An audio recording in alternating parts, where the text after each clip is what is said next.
masuk pada pembahasan mengenai jenis-jenis teori dalam komunikasi massa. Tentunya kita perlu mengetahui mengenai komunikasi massa itu apa sih?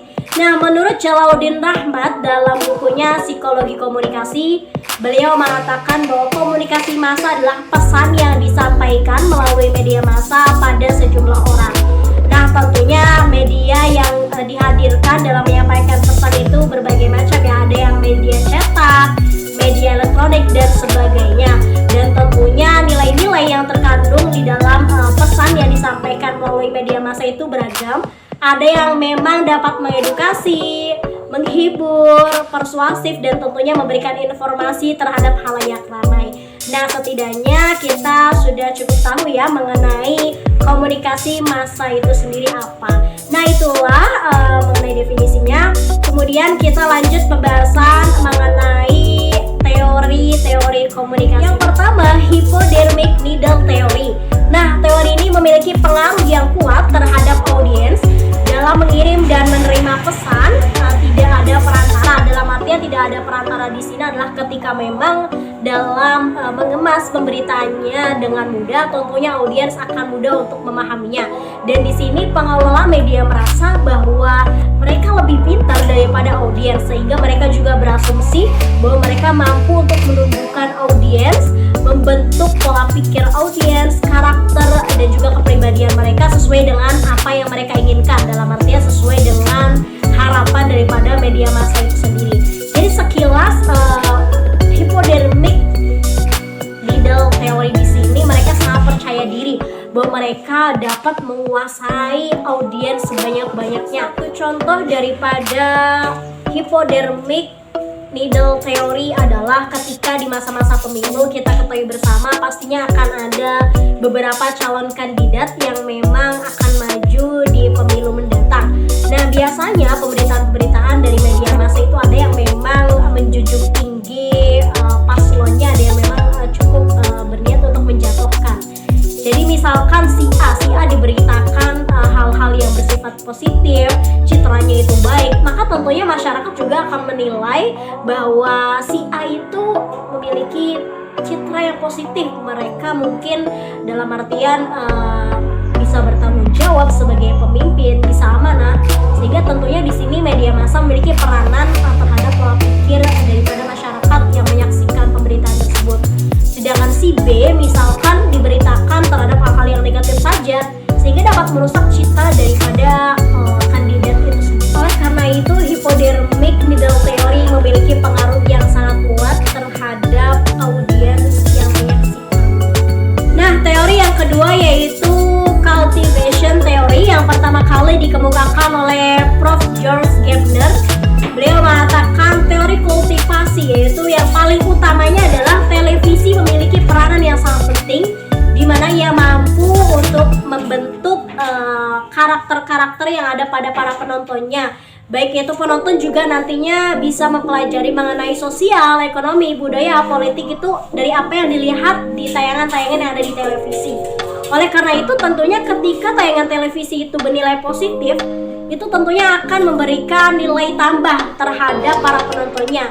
Sedangkan sebaliknya, apabila tayangan-tayangan televisi tersebut memiliki nilai yang negatif, tentunya akan berdampak negatif pula pada para penontonnya. Oleh karena itu, kita sebagai warga negara tentunya harus bisa bijaksana dalam memilah mengenai tayangan-tayangan yang ada di televisi, sehingga nantinya dapat membawa dampak yang positif untuk kita dan juga untuk orang-orang yang ada di sekeliling kita. Yang ketiga, teori uses and gratification. Pertama kali diperkenalkan oleh Herbert Lambert dan Ellen Lukács 1974, bahwa dikatakan pengguna media memainkan peranan yang sangat penting untuk memilih dan menggunakan media tertentu.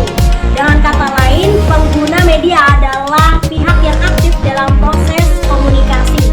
Tentunya di sini pengguna media memiliki kebebasan dalam memilih media massa mana yang menjadi kepercayaannya sesuai dengan kebutuhan. Jadi ketika kita misalkan ya, kita contohnya lagi COVID, kita membutuhkan informasi-informasi terkait kesehatan. Ya tentunya kita mencari media massa yang membuat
bahwa di Timur Tengah itu sendiri kan pasti pakaiannya itu lebih tertutup dibandingkan dengan pakaian yang dikenakan oleh budaya Barat. Sehingga ketika tentunya budaya-budaya Barat yang lainnya juga masuk terhadap budaya yang lain, itu juga mode berpakaian, pola berpikir itu juga nantinya akan diikuti oleh negara-negara yang memang mengkonsumsi berita-berita dari bangsa Barat. Oleh karena itu tentunya kita kuatkan budaya lokal milik negara kita tercinta agar budaya lokal yang dengan kita cintai ini dapat bertahan dan tidak tergores oleh budaya-budaya Barat yang memang bukan jati diri kita. Nah, yang kelima ada agenda setting teori. Pengertian agenda setting teori yaitu dapat dipahami sebagai pengatur, penyusun agenda, acara atau kegiatan. Nah, di mana di sini peran media massa itu dalam menyusun agenda, acara, kegiatan seseorang. Nah, menurut McCombs dan Donald Elsou, percaya bahwa media massa memiliki kemampuan untuk mentransfer hal-hal yang menonjol yang dimiliki sebuah berita dari news agenda mereka kepada publik agenda. Pada saatnya media massa mampu membuat apa yang penting menurutnya menjadi penting pula bagi masyarakat. Nuruddin 2007 halaman 195. Nah, dapat kita saksikan bersama bahwasanya agenda setting memang betul-betul sangat dipersiapkan, sangat direncanakan, bahwa yang tadinya menurut masyarakat itu gak penting karena memang di sini sudah diagendakan, sudah dipersiapkan, sehingga akhirnya halayak tetap terpengaruhi oleh berita-berita yang memang sebetulnya itu belum tentu bersifat fakta, akan tetapi banyak drama. Nah, itu yang kita khawatirkan daripada agenda teori setting. Oleh karena itu kita harus bisa membedakan mana berita yang berkualitas dan mana berita yang tidak berkualitas. Nah, ciri khas yang lainnya dari agenda setting teori yaitu mampu mengarahkan audiens untuk memiliki kesadaran serta perhatian kepada isu-isu yang dianggap penting oleh media massa. Jadi memang betul-betul sangat dikhawatirkan ketika ada audiens yang melihat tayangan-tayangan atau pemberitaan yang dapat disetting oleh media massa itu sehingga mereka dapat teralihkan dari hal-hal yang sebetulnya lebih baik mereka pikirkan ketimbang daripada mereka memikirkan settingan yang dilakukan oleh suatu media massa seperti itu.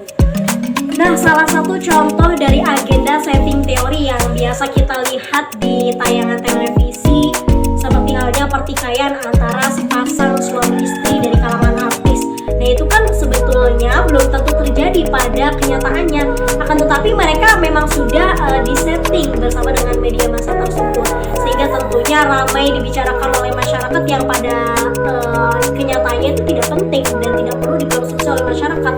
Akan tetapi karena memang di sini masih ada dari media massa yang menggunakan agenda setting teori, akhirnya menjadi konsumsi publik. Jadi tentunya kita sebagai warga negara itu harus bijak dalam menerima informasi. Kita harus bisa membedakan media massa yang memiliki kredibilitas yang baik dengan yang tidak. Seperti itu. Nah, itulah tadi pemirsa kelima jenis teori-teori dalam komunikasi massa. Tentunya banyak sekali teori yang lainnya yang berlaku di dalam komunikasi massa dan patut kalian pelajari juga. Dan sekian informasi yang bisa saya sampaikan. Terima kasih banyak atas perhatiannya dan mohon maaf yang sebesar-besarnya apabila terdapat banyak kesalahan dan kekurangan. Semoga dimaklumi oleh pemirsa semua. Sekian dari saya Linda Nulaila dari Cirebon. Mohon pamit undur diri. Wassalamualaikum warahmatullahi wabarakatuh.